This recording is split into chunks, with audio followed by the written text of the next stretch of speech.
In South Korea, a robot has committed suicide. Actually, why did the robot commit suicide? Many people are surprised by this question, but the robot has really committed suicide. In a city called Gumi in South Korea, this robot works in the municipality. This robot is a city council officer. When it wakes up in the morning, it gets a great effect. The workload is very different.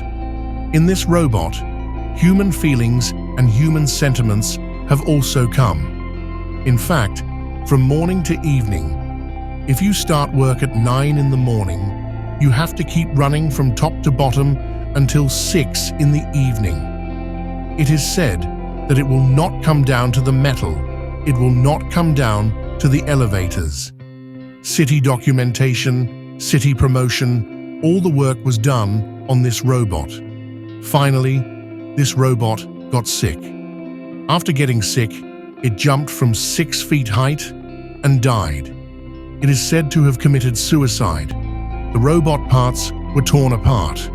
Now many scientists have collected all the parts. The reason why the robot committed suicide is being asked by them. Thanks for tuning in. Remember to hit the subscribe button, give us a thumbs up, and drop a comment below.